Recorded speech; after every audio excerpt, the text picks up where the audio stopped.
Oi, bom dia.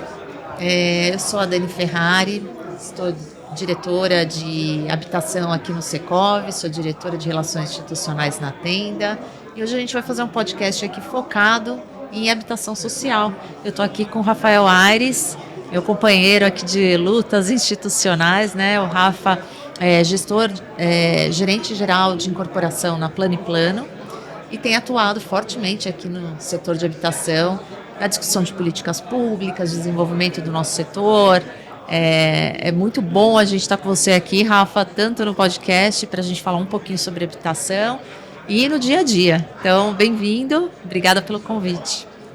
Eu que agradeço muito o convite, né? Acho que eu estou mergulhado aqui desde 2023 nesses assuntos, né, de políticas habitacionais, participando ativamente junto com você, uma oportunidade incrível de aprender com você a cada evento, a cada desafio que a gente encontrou ao longo desse caminho, e um tema apaixonante, com certeza, para nós que produzimos habitação e para a classe mais econômica, né, para essa classe mais baixa. É um tema apaixonante, então é muito bacana estar envolvido com isso. Muito legal. Hoje, turma, a gente vai focar um pouco sobre como escalar boas soluções. A gente sabe que no HIS todo mundo fala, né, aquele jargão, margem baixa, tem que ter escala, muita coisa relacionada com iniciativa pública privada. Então, vamos abordar um pouquinho esse tema aqui sobre o que vai fazer a diferença, né? Quais são as 2, 3 pontos que vão mexer o ponteiro nesse segmento.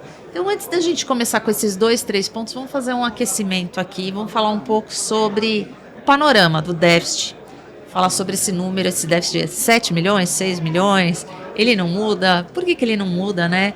Se você quiser falar um pouquinho para a gente como que você vê a resiliência desse déficit, falar um pouco dos mercados, especialmente onde a Plano e Plano atua, a gente vê, né, os números aqui no Secov crescendo, o segmento crescendo. Como que tem sido o enfrentamento desse déficit nos mercados que a Plano atua hoje? Bom, vamos lá, Dani. O meu número, eu estou dentro desses 7 milhões. Né? É o que a gente acaba escutando muito, né? Sempre esse déficit habitacional em torno de 7 milhões já há alguns anos. Né? E por mais que seja produzido habitação, sempre é algo muito raso. A gente não consegue realmente reduzir com profundidade esse número. Né? A gente teve a oportunidade de participar de um curso no INSPER, mestrado pelo Policy Neto. A Dani foi uma professora nossa nesse curso e a gente pôde ver, teve a oportunidade da quantidade e da diversidade de produção de habitação que está sendo feita no estado de São Paulo, e com certeza isso reflete para o Brasil. Então, realmente me impressionou, né? Tecnologia, criatividade, todo mundo buscando uma qualidade para atender essa habitação de interesse social. Né? Então, isso me deixou muito animado. Né? E a gente vê o setor privado investindo muito recurso e muita capacidade técnica para desenvolver, e ao mesmo tempo o setor público, através da Coab, principalmente da Coab, eu vi bastante coisa, também produzindo esse tipo de habitação, para tirar pessoas que hoje moram em área de risco, que não fazem parte do mercado econômico, são pessoas que não têm acesso a crédito. Então, dentro desses 7 milhões que a gente está falando aqui, parte consegue ter acesso a crédito e conquistar a tua habitação e a tua casa própria. Parte não tem acesso a crédito e precisa muito dessa iniciativa, da política habitacional, para conseguir ter tua habitação e conseguir trazer uma melhora para a vida dela e para a vida da família. Um ponto importante para mim, que foi uma mudança de chave, né, e eu acho que isso para outros municípios tem que ser muito levado em consideração, com muita seriedade, um bom planejamento urbano, né, um bom plano diretor, uma boa lei de zoneamento, uma atualizada, né, agilidade nesses licenciamentos. Né, e hoje o município de São Paulo, eu entendo que tem um zoneamento muito rico. O plano diretor, o zonamento de São Paulo hoje, ele é muito Tem incentivo, né? Tem muito incentivo, é um plano realmente muito bem desenvolvido e a gente vê aí, acho que os últimos 4 anos foram quase 400 mil unidades aprovadas em HIS, o que permite, né, Esse enfrentamento, esse né? enfrentamento. Então, assim, acho que está longe ainda da gente dizer que onde zera, como zera, mas já não é uma coisa de ou só governo ou uma ou outra incorporadora. Óbvio, algumas empresas conseguem se consolidar maior com abertura de mercado de capitais, mas você tem uma produção aí acontecendo, pequenas e médias, em vários municípios, em vários estados, então já existe esse mercado bem consolidado aí pela iniciativa privada, né? Vamos entrar um pouquinho já nos desafios, né, de escalabilidade. É o principal gargalo hoje? Você falar, a Plano acho que é a maior incorporadora hoje aqui em São Paulo, está com o maior share. Então vocês estão fazendo um volume muito bom. Quais são os inibidores? Qual é o maior gargalo hoje na visão da Plano aqui para São Paulo, para a região que atua? Hoje a gente tem uma dificuldade com o preço de terra, né? O preço de terreno hoje ele pesa muito na produção desse tipo de habitação. Tem uma preocupação grande com o funding, hoje a gente opera 100% com Caixa Econômica, FGTS, né? E a gente vem aí nos últimos anos um pouco preocupado com esse recurso, se ele vai ter condição de sustentar os próximos anos, então isso é um ponto que a gente tem muita atenção.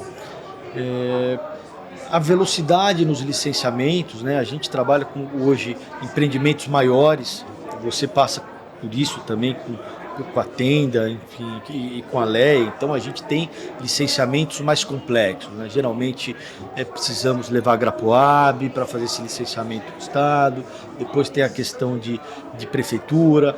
Então, da hora que a gente identifica uma oportunidade no terreno, assina o terreno, para conseguir levar isso ao mercado, acho que dificilmente a gente consegue antes de 2 anos, 2 anos e meio. Né? E em 2 anos e meio, muita coisa muda. A água passou muita coisa muda. Então são contas apertadas, porque é uma parte da população que o salário não acompanha a nossa inflação, não acompanha o nosso custo de obra, e a gente fazer algo, né, desenvolver algo hoje para lançar daqui, para conseguir colocar no mercado daqui 2 anos e meio, 3 anos, é algo muito sensível, né?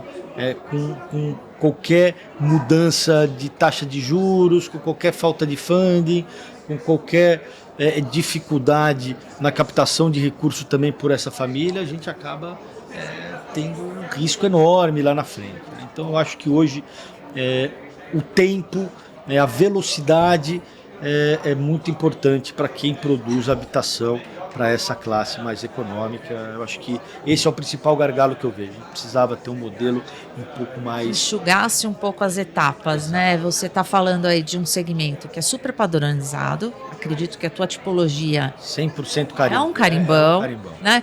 E ela é muito parecida, eu digo, o mercado aqui de São Paulo está todo mundo praticamente com uma tipologia muito parecida, porque é a mais eficiente, que se adequa melhor a terreno, a legislação atual. Então, eu fico pensando, de todas as simplificações que a prefeitura já deu, né? Um projeto simplificado, você olha a volumetria, mas parece que os caminhos, né, as esteiras onde esses projetos passam ainda não sofreram muita mudança, né?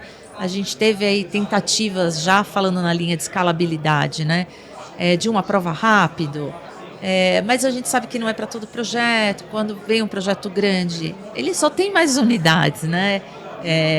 Mas o terreno está inserido numa área urbana, então a gente vê realmente que faltava um pouco de inovação nisso para que a maturidade de determinados projetistas, arquitetos, incorporadores, todo esse conhecimento acumulado, né, Rafa, pudesse te direcionar a caminhos mais rápidos e talvez ampliar o caminho da fiscalização, né? Então a gente fala muito isso no licenciamento.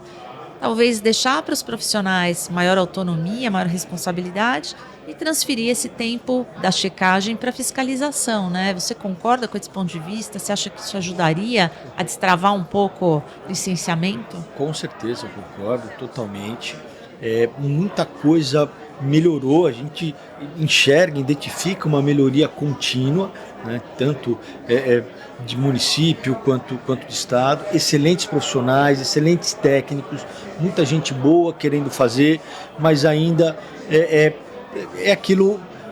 A gente tem que buscar o aperfeiçoamento a cada dia, então ainda tem um espaço importante que precisa ser ocupado, principalmente nessa esteira, para trazer mais velocidade, aí entrar com a ajuda de mais tecnologia, de mais praticidade. Então eu acho que é importantíssimo isso para o nosso setor e para a gente conseguir produzir esse tipo de habitação, porque é um mercado, a gente fala, infinito. Certo? Quando a gente fala 7 milhões de déficit habitacional, a gente tem aí um desafio gigantesco. Né?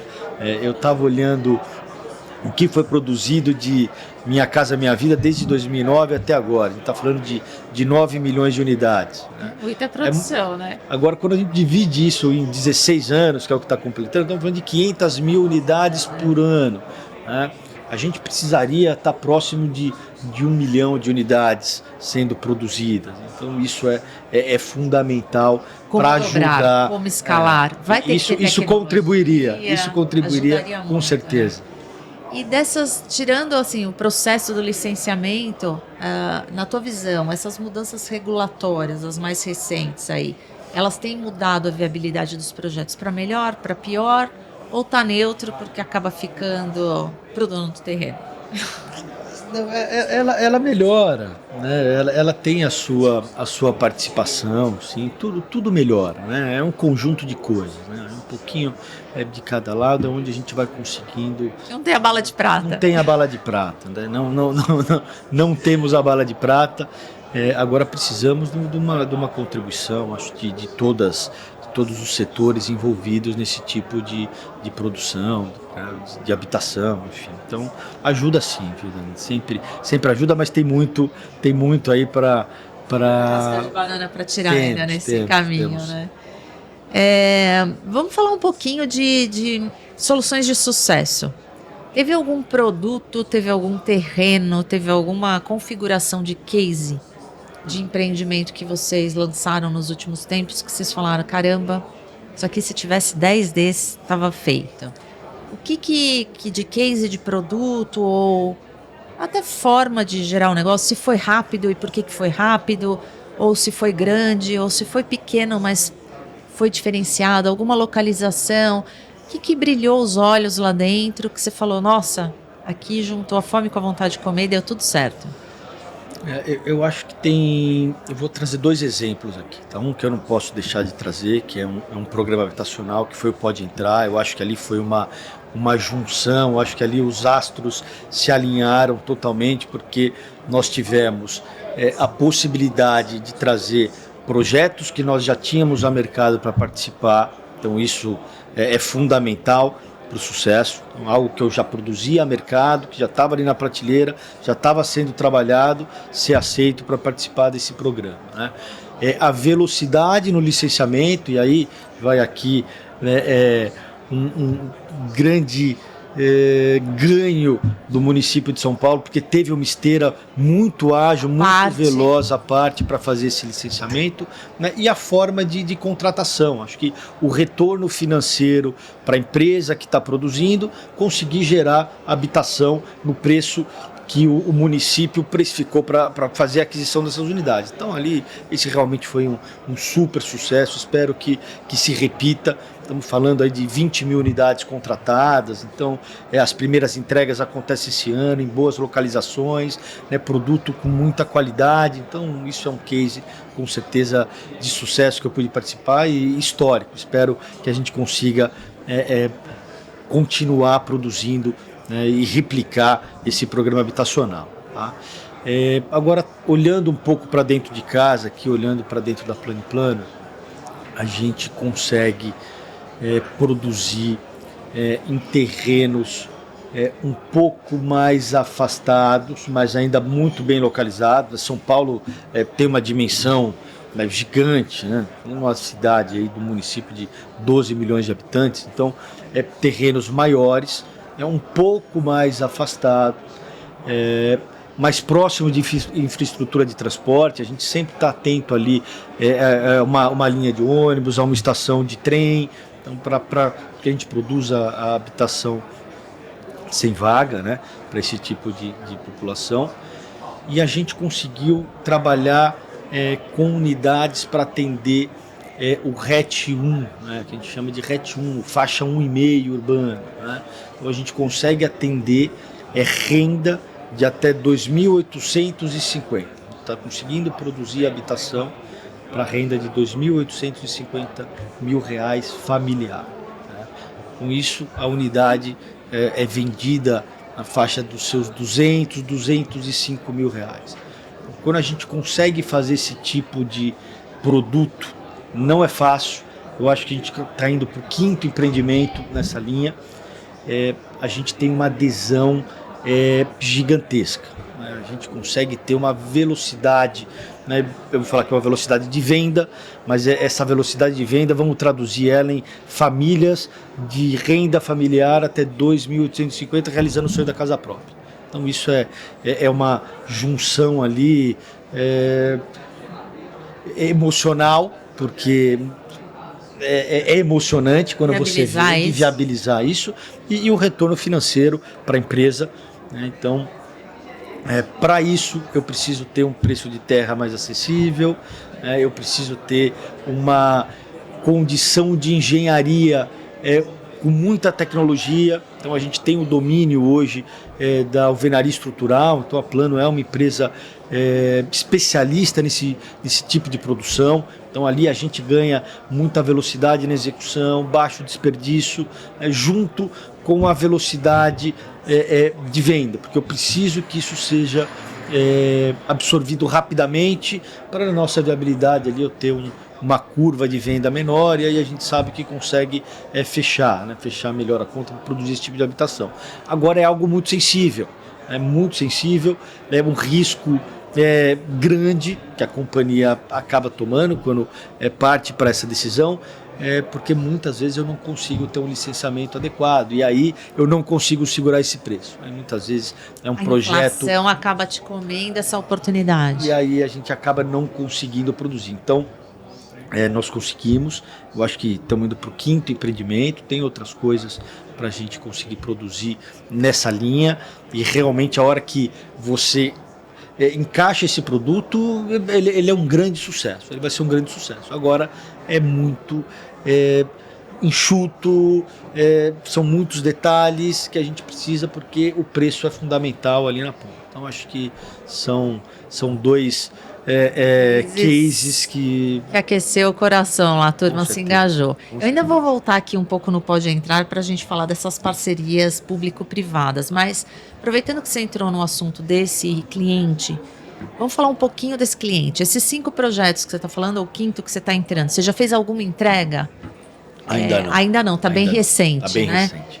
Eu acho que as primeiras entregas, elas devem acontecer em 2026.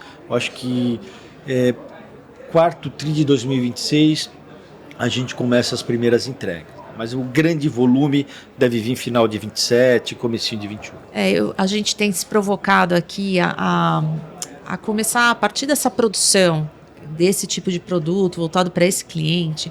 Eu acho que tem um cliente que está sendo atendido mais ou menos nessa faixa de renda, que usa o apoio do cheque, do subsídio adicional do Casa Paulista. Então, são novas vendas de produtos de mercado para famílias que antes só se encaixavam nesse segmento de governo e que agora, ou com um custo diferenciado ou com um subsídio adicional, eles estão conseguindo acessar esse produto novo do mercado.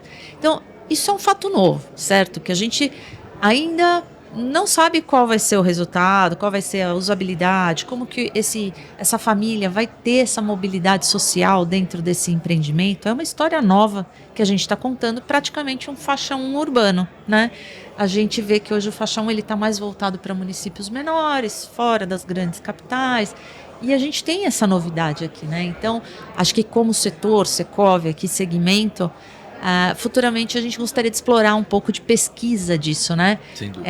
Só que aí é um cliente que está em cada incorporadora, então provavelmente a gente vai, como setor, né, Rafa, pensar em algo para a gente consultar esses clientes depois no pós-ocupação, qual é a realidade deles, porque eu tenho certeza que vão vir histórias muito bacanas para a gente voltar para o poder público, impulsionar a política para que isso tenha um pouco mais de apoio nesse fato que você está falando, né? Nos prazos, na inflação, porque é tudo muito justinho. Se a gente tivesse um pouco de política pública voltada para isso, com certeza a gente tem um produto novo nascendo aí, né? Eu não tenho dúvida disso, porque a execução, a produção, a técnica, a tecnologia, a gente tem, o setor privado tem. A gente sabe produzir, a gente consegue produzir com bom custo, com velocidade, com baixo desperdício, para conseguir ter esse preço final, né? E aí você falando, eu pensando aqui, a gente precisa, não é só a casa, não é só a unidade habitacional ali para essa família. Se o produto financeiro ele não está adequado a isso, você não consegue fazer com que essa família realize o sonho. E essa família, ela não poupa, ela não tem entrada. Estamos falando de R$ 2.850 de renda familiar. Muito justo, né? Esse cara não tem uma economia. Hoje ele não tem fundo de garantia. A gente vê aí o saque aniversário prejudicando muito o sonho dessa família. Muitos deles não sabem. Quando conseguem ter ali a oportunidade, descobrem que não podem usar o financiamento naquele momento. Já está travado, não conseguir nada. Uma grande frustração ali, né? Então é muito importante. Agora, onde eu queria chegar aqui. Para essa pessoa conseguir, e aí eu falei do RET, que é o Regime Especial de Tributação, que hoje para quem tem o seu patrimônio afetado, dentro do nosso negócio de incorporação imobiliária, é 4%. Quando você produz essa habitação para essa renda de 2.850, você vai para 1%, que é o que a gente chama de RET 1. Então esse é um ponto importante. Mas o subsídio que essa família vai ter pela faixa de renda que ela está aqui vendo Minha Casa Minha Vida. Então uma faixa aí de R$ 2.850 de renda, ele vai conseguir aí por volta de 20, 25 mil de subsídio, que é muito importante, fundamental. Então, olha só, estamos falando de tributação, estamos falando de subsídio, né? E aí a gente tem hoje a possibilidade aqui dentro do município de São Paulo de ter mais um subsídio contribuindo com isso, né, que é a carta de crédito individual, né, que é o famoso cheque Casa Paulista, que para essa faixa de renda ele tem total capacidade, condições, ele está apto a utilizar. Aqui dentro do município de São Paulo a gente fala de mais R$16 mil. Então, olha, é algo que se a gente começa a trazer, né, para esse tipo de produto, para prover esse tipo de habitação, a gente consegue ter algo que realmente seja possível de ser feito. Então já entramos nesse assunto de alinhamento dos entes, né? Esse assunto também estava em pauta ontem no nosso painel, ontem aqui no primeiro dia da convenção. Você tem o programa do governo federal, que na prática ele não é subsidiado com o orçamento da União, mas você tem ali um subsídio do FGTS, até R$55 mil, mas nessa faixa vai girar aí 25, 30 mil. Você tem um subsídio do governo estadual, e você poderia ter, além do RET 1, alguma parceria da prefeitura, né? Hoje existe isenção de TBI, já ajuda um pouco, né, a questão do ISS, mas se você tivesse uma esteira de aprovação, que ao invés de levar um ano e meio, leva 6 meses, para esse tipo de produto, ele não é financeiro, mas ele né? Porque o dinheiro tem valor no tempo. Totalmente. Então, se você encolhe isso, ele também já ajuda a viabilizar esse tipo de habitação. Então, quando a gente está falando aqui de alinhamento dos entes, não precisa ser necessariamente dinheiro de todo mundo, mas é o que cada ente tem como atuar, tem como flexibilizar, né? Então, já ficamos com uma meta aqui para escalar esse produto, voltar para o prefeito e pedir uma esteira. Como pode entrar, aconteceu para esse tipo de produto, fez a diferença, né? E já falando um pouquinho do pode entrar, a gente vê hoje muitos governos, às vezes, com chamamento, com licitação, para tentar o apoio da iniciativa privada, dessa oferta que está no mercado, para atendimento dessa necessidade do governo, seja um auxílio moradia, seja uma família que está em área de risco, uma expansão de uma rodovia. A gente sabe que isso, um incêndio, né? A gente estava comentando aqui sobre o que aconteceu na Baixada. Então, assim, o governo ele tem alguns mecanismos para atuar dessa forma, né? Ele pode fazer uma desapropriação, ele pode dar um subsídio, ele pode flexibilizar um rito de licenciamento. Como que você acha que esses diversos programas e diversos municípios e entes, né? Porque nós estamos falando aqui de um governo estadual, a gente está falando do governo federal, mas município já soma aqui, né, muitos. Como que você acha que a gente, como segmento, como setor aqui, Secov, pode ajudar ou ser mais atuante em apresentar essas oportunidades e achar soluções que possam ser escaladas? Eu acho que o principal ponto é uma padronização, né? Principalmente do nosso código de obra. A gente encontra muita diferença entre os municípios, então isso acaba gerando um grande desinteresse em a gente procurar atuar em outros municípios, né? Porque a gente tem o nosso carimbo aqui, a gente tem a nossa tecnologia, a gente tem a nossa eficiência. E se para cada município que a gente for tentar atuar, né, tanto para o mercado privado quanto para atender o déficit habitacional daquele município, se a gente não tiver uma unidade padronizada, a gente dificilmente consegue escalar isso, né? A gente consegue atuar nesses municípios, né? E isso fica muito claro quando a gente vê dos 645 municípios de São Paulo. Eu acho que hoje existe uma atuação num programa habitacional em 100, 115 municípios, é muito pequeno. Então tem muita gente, muita família aí sem ser atendida, e eu acho que um dos principais motivos é isso, é a dificuldade de a gente poder replicar o mesmo projeto em todos os municípios. Não sei se você concorda comigo, mas eu acho que esse é o principal desafio hoje a ser superado, né, ter essa unidade aí de produção habitacional, porque se cada município tiver o teu padrão, aqui eu só quero 70 metros, aqui o pé direito tem que ter tanto, a gente acaba não conseguindo, infelizmente, atuar, né, e a gente quer, a gente sabe, a gente pode, mas se não existir aí uma conversa geral, interligando aí toda essa comunicação entre os municípios, a gente ter uma padronização, dificilmente. É difícil escalar, né? É difícil. Eu concordo com você, porque a base para a industrialização é padronização. Mas estudando esse assunto, eu também entendo um pouco a necessidade de cada município ter as suas regras. O que eu acho que talvez seja um caminho do meio, que eu acho que é viável, é que a adequação do município ela se dê no uso do solo, né?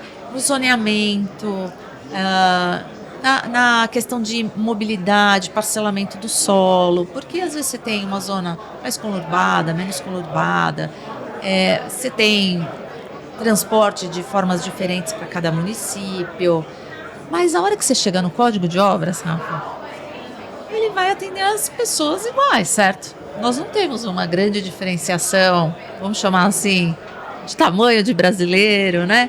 É brasileiro. Então eu acho que assim, eu gosto até da brincadeira que o York, presidente do Sinduscom, faz quando ele fala da regra de bombeiro. Ele fala, mas o fogo não vai pegar igual em todo lugar? É mais ou menos isso.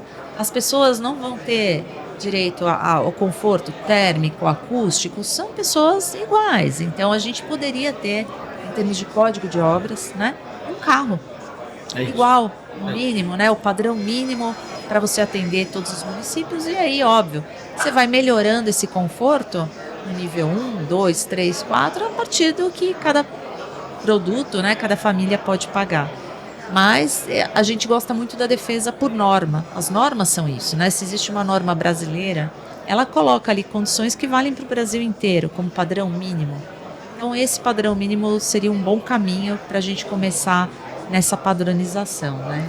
Eu acho que é o primeiro grande passo. A hora que não sei se isso já está em alguma evolução, em conversas mais avançadas, você está muito mais envolvida, né, dentro desse universo, mas seria um próximo grande passo para a gente Importante. conseguir, seria importantíssimo. Já falando de tecnologia, falei aqui um pouco de industrialização, a Leia tem uma fábrica lá de casas de wood frame, então a gente já está nesse ritual, mas aqui no setor a gente acompanha diversas construtoras que, apesar de não terem uma tecnologia tão específica como wood frame, tem implantado abordagem industrial nos seus projetos, nos seus canteiros, né? Então, na tenda a gente tem lá com a parede de concreto uma abordagem industrial, vocês têm com a alvenaria estrutural uma abordagem também de processo, lean construction. Não é uma fábrica, mas ele tem um pensamento ali de otimização e racionalização. Então, queria que você falasse um pouco aí quais são os grandes valores, os grandes pilares e como que vocês têm feito para equilibrar. Acho que o grande desafio da abordagem industrial e da padronização é como ajustá-la aos terrenos, aos zoneamentos, sem perder a oportunidade de otimização de uma área, de um CA. A gente acaba ficando um pouco limitado no tipo do terreno, né? Muitas vezes na geometria, na topografia, são coisas que influenciam direto a nossa produção. Se eu pego um terreno com um pouco mais de inclinação, que eu preciso, dificilmente eu vou conseguir ter o custo de obra que eu tenho para produzir essa velocidade, né, e ter esse custo na nossa execução de engenharia, né? E hoje a Plano realmente ela é uma indústria, ela executa muito rápido, tem uma tecnologia muito desenvolvida, é uma obra limpa, com baixo desperdício, cuida do teu resíduo.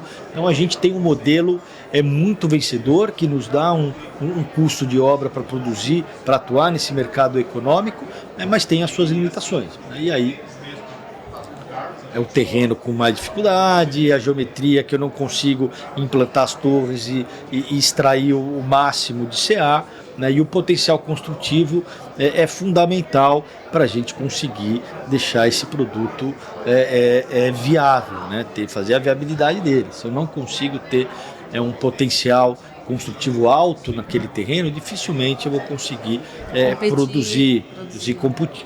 conseguir competir, né? Hoje a gente tem bastante alguns incentivos aí, cota de solidariedade, né? A produção em HIS que te dá um pouco mais de potencial. Se faz o HS1 tem mais um acréscimo. Então a gente tenta usar todos os benefícios que existem hoje dentro do nosso zoneamento, né? Mas o tipo do terreno ele é uma dificuldade. Se eu tenho que sair do meu modelo de torre, eu já não consigo ter a produção, né? Eu imagino que isso é para Plano, é para tenda, é para MRV. Ela briga saudável entre engenharia e corporação. Vamos fazer uma torre diferente aqui, assim, dificilmente a gente vai conseguir, né? E aí eu queria muito comentar, e eu trago um pouco desse curso do INSPER também, porque eu sou da Plano e Plano, estou na Plano e Plano há quase 18 anos, e realmente a nossa tecnologia construtiva de alvenaria estrutural, acho que a gente tem um domínio muito grande dessa tecnologia, né? Mas eu vejo a tenda com a forma, a Leia com essa industrialização incrível, a Pacaembu com um ritmo de produção ali que eu fiquei boquiaberto, né? Pela qualidade, pela não desperdício, pela velocidade de execução. Então existe hoje dentro do nosso mercado muita coisa boa sendo feita, né? Mas zoneamento e tipo de terreno, a geometria do terreno, a geografia do terreno são fundamentais para a gente conseguir replicar o nosso produto. Legal. Você falou um pouquinho aí de algumas empresas, cada uma com a sua diferenciação, e que você está bastante tempo na Plano. E a gente vive hoje essa escassez de mão de obra, estamos falando a mão de obra lá para o operador, mas também a gente vive um desafio para o arquiteto, para o engenheiro, para o administrativo. E eu acho que hoje a gente vê a turma mudando muito, né? Tem um turnover alto, agressivo.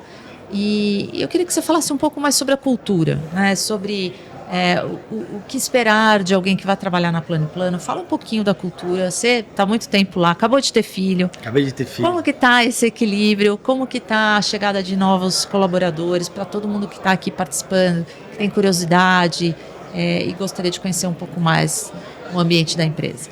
Olha, e no sábado, sexta e sábado passado, a gente teve um grande evento lá na companhia para falar de cultura, né? Então é essa dificuldade, porque a empresa cresce, a empresa, quando eu entrei na Plano, era uma empresa que fazia 2, 3 lançamentos por ano, a gente vendia ali 500, 400, 500, 600 milhões e hoje lança quase 30 empreendimentos por ano, vende, a meta desse ano é atingir 5 bilhões de vendas, então é um crescimento muito grande, né? E nos últimos anos de 2020 teve um crescimento muito exponencial, então você acaba contratando muita gente, né?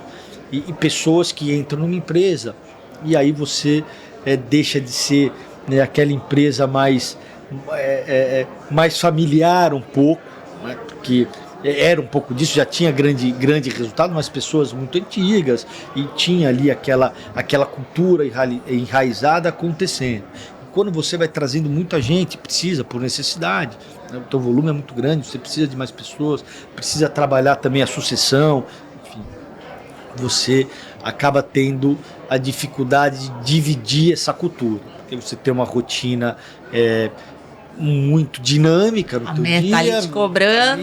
E você acaba esquecendo um pouco disso, né? E aí aquela pessoa nova que chega ali acaba tendo dificuldade de absorver a cultura da empresa, que é o que fez a empresa chegar até aqui e vai fazer ela chegar além. Então esse evento foi justamente isso, com toda a liderança, foram 200 líderes quase nesse evento, recebendo a cultura da empresa, né, de forma lúdica, através de uma mecânica que foi muito interessante, né, através ali de alguns jogos, né, de alguns depoimentos, né, muita gente contribuindo, fazendo ali uma integração maior entre as pessoas para trazer isso para o dia a dia e conseguir compartilhar dentro da equipe, né, porque realmente a Plano & Plano é uma empresa, é minha casa ali, é um lugar onde eu me sinto muito bem, onde as pessoas sempre se sentiram muito acolhidas, né? E a gente escutou isso mesmo das novas pessoas, dos novos colaboradores, mas a gente precisa estar atento todo dia a dividir isso com a nossa equipe, com as pessoas novas que vão entrando, para a gente conseguir proteger essa fortaleza que é a cultura da empresa e ela poder se perpetuar aí para os próximos anos, né, porque é assim que você retém, né? É assim que você retém, é assim que aquela pessoa que acaba de entrar, que é uma estagiária que está ali, vai se desenvolver e vai atrás dos teus sonhos e vai se aperfeiçoando na carreira, como aconteceu comigo, como aconteceu com muitos outros amigos dentro da Plano. Mas eu acho que é isso, é um trabalho diário, de muita colaboração, né, entre os que já têm essa cultura enraizada e como recebe esse novo profissional que está entrando na empresa, para a gente conseguir proteger isso que é uma grande fortaleza, que nem eu disse aqui. Que legal, parabéns. Bom, acho que a gente já vai encerrando. A gente procurou passar aqui no podcast, trazer um pouquinho para vocês a realidade de uma incorporadora, líder de alto padrão, alto desempenho, alta capacidade de execução, e atuante no segmento HIS, que é um segmento que antes era praticamente governo, né, apenas, e a gente tem aí uma atuação muito forte hoje. Então, agradecer o Rafa, obrigada pela participação, de novo, participação e sociedade em tantas outras lutas, tantas outras batalhas, você realmente é um parceiraço, e espero que a gente possa ter mais muitas batalhas juntos aí, que vai ser muito bacana a gente conquistar. Obrigado, Dani, agradeço, fiquei muito feliz de participar com você mais uma vez, conte comigo sempre e tenho certeza que tem muita coisa para a gente fazer, que a gente vai fazer muita coisa junto, muita coisa por vir, muita coisa boa sendo feita, mas muita coisa por vir. Isso aí. E quem ainda não atua no HIS, venham. Precisamos de muita gente boa no HIS. Precisamos. Pode vir. E eu tenho certeza que a hora que você é picado por esse bichinho aqui, você fica apaixonado, porque realmente o sonho da habitação, principalmente para essa faixa de renda, é uma honra, eu me sinto muito honrado com o meu trabalho e do meu trabalho poder contribuir para isso. É um propósito incrível mesmo. Parabéns, obrigada. Obrigado. Boa tarde para todos.